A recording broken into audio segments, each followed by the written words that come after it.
Привет, ребята! Хотел поделиться с вами то, что мы сейчас, наверное, вообще перестаем ориентироваться на продажи. Ориентируемся только на системы от продаж. Потому что у нас так получилось, что два бизнеса, один на литовском рынке, а другой на международном. И так получается, что литовский рынок немножко опаздывает, а международный, конечно, он такой более конкурентоспособный, особенно Америка. Вот. И что мы заметили, что всякие там под системой продаж многие люди понимают такие вещи, как там, слайд спам, там, периодично спамить людей в личку там, и все остальное. Но по факту без хорошей воронки, воронка это не обязательно, что там какая-то классная статья, это в принципе может быть какая-то автоматизированная система. Мы в принципе сейчас ориентируемся, весь мой фокус только на то, чтобы организовывать роботов, которые много бы продавали. То есть как сделать так, чтобы много роботов, чтобы роботы продавали больше людей. Ни один продавец, вот, например, хороший пример Tesla. Вам продавец будет втирать там тройка, S, там, сколько киловатт, но по сути вы уже сделали решение не за счет продавца, а за счет того, что кто-то до вас хорошо поработал.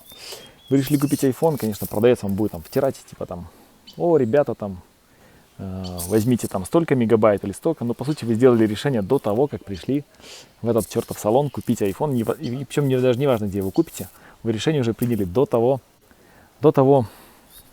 как пришли в него, да? Вот.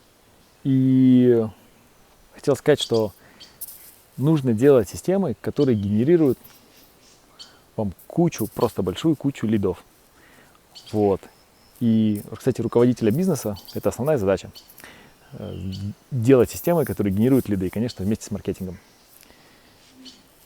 И можно вкладывать сколько хочешь сил в продавцов, но в моем понимании в Литве это еще пока работает. В принципе, даже в каком-нибудь там Калининграде или в какой-нибудь Москве, в каких-то отраслях это будет работать.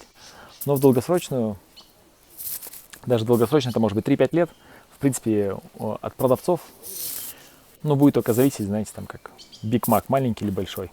Продавец вам что-то подскажет, спросит. Но, по сути, надо сделать все так, чтобы продавцы не нужны были.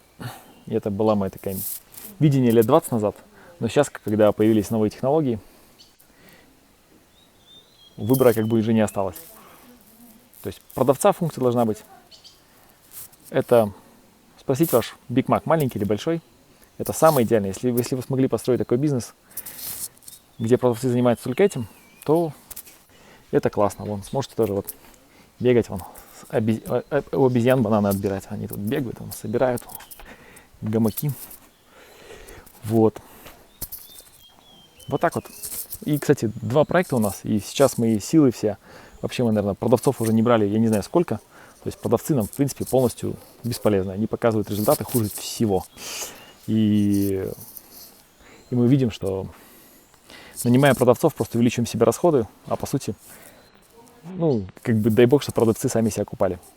И я думаю, во многих бизнесах, и особенно у наших конкурентов, я думаю, именно так и будет, что у продавцов просто не останется шансов. То есть у наших конкурентов, когда работают продавцы, они просто не смогут с нами конкурировать, потому что автоматические системы, которые генерируют лиды, они снесут все.